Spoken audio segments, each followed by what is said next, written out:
हूँ हरमन महंत आम आश्लीबेस कंपनी मु जने एडवाइजर हेल्थ एडवाइजर। तो आज एमती एक रेजल्ट नहीं आसी जहाँकि जड़े भौणी पाखक सी एक्चुअली कौ थिरे सफर थिले आम से भौणी पाखर आम जाणीनवा। अच्छा भौणी आप ना कौन कहले? सर नमस्कार। नमस्कार। मो ना सुकांति महंत घर पटासी। सर मोर साइटिका प्रोब्लेम होता सर फास्ट साइटिका प्रोब्लेम होगा आगु मोर फास्ट स्टार्टिंग है अंटा बथा। अंटा बथा? आज्ञा अच्छा। तो अंटा बथा कंटिन्यूस मोर सर मासे 2 मास रही गला तापरे से एलोपैथी रे कमिलानी सडनली सर मु बिछाने पड़ी गली 4 मास बिछाने पड़ी गली। अच्छा केते दिन हलानी आपन को साइटिका प्रॉब्लम थिला? सर गत वर्ष मे मास रो मोर साइटिका प्रॉब्लम बाहरची। अच्छा तो सर अच्छा को मेडिकल देथिले आपन? सर मु फास्ट तो एलोपैथी ही खाउतले। अच्छा को मेडिकल देथिले?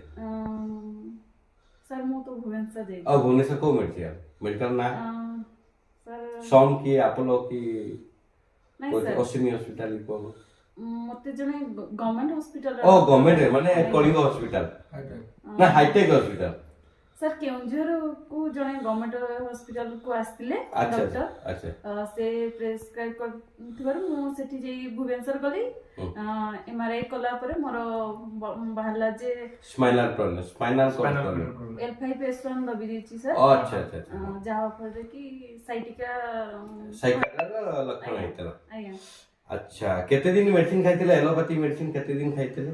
सर एलोपैथी तो सर अंटा बथा जेबेटु बाहरला प्राय तो फेब्रुआरी मासटु मु एलोपैथी कंटिन्यू खाइतली इंजेक्शन नेतली किंतु कमिलानी मु पूरा बिछाने पड़ी गले। अच्छा रिजल्ट तो टोटल मिल नथला?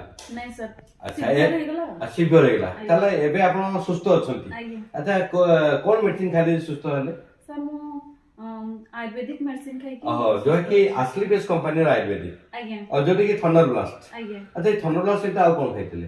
सर ये संदे ऑर्थोडॉक्स खाइतली सर इम्यूनिडॉक खाइतली नोनी सर गिलोय जूस खाइची सर कैल्शियम टैबलेट खाइची D2 टैबलेट खाइची। अच्छा D2 खाइछथि? आज्ञा अच्छा खाइला परे आपनकर बर्तन केमति अछंती?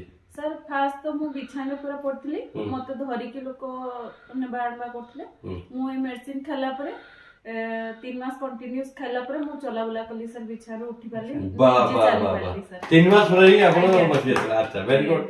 अच्छा वर्तमान कोन केते परसेंट आपण सुस्त फील करछंती माने आ अंटा कथार फीलिंग्स करछंती ना साइटिकार फीलिंग्स करछंती माने मोटामोटी सब ठीक है ना किछि परसेंट रही छी? सर ई ठंडा जगो किछि परसेंट टिके रही छी मु 90% पखाई पूरा ठीक है। अच्छा केते दिन हलानी आपण खाइछंती ए मेडिसिन? सर ये मेडिसिन तो कंटिन्यू सर फास्ट 6 मास पखाई। अच्छा माने 6-6टा बोतल ना 2-3टा बोतल रे 6 मास करछंती माने प्रत्येक मास को गोटे बोतल ना 3 डोज केत्रा खाइ माने एमटी केत्रा बोतल खाइछंती आ इम्यूनो केत्रा खाइछंती ऑर्थो केत्रा खाइछंती सेमती किछ माने अछि? सर मु ऑर्थोडॉक्स और थंडरब्लास्ट कंटिन्यू करची किंतु आर गुडा मजे मजे गैप आज्ञा मजे मजे okay okay thank you so much. तो आज जो ये आश्लीबेस कंपनी रो जो आयुर्वेदिक खाइकिरे आपण सुस्त फील करचंती तो हमर ए समाज पई बा हमर ए देश पई जो रोगी मान को पई कोन मेसेज दबा बे चाहछंती? सर मु एती मेसेज करिया पई चाहे जे आपण माने समस्त आयुर्वेदिक को निज अपनांतु और सुस्त रहंतु सर। Okay thank you. तो आश्लीबेस कंपनी रो CEO MD doctor Sanjeev sir कोन कहबे चाहछंती?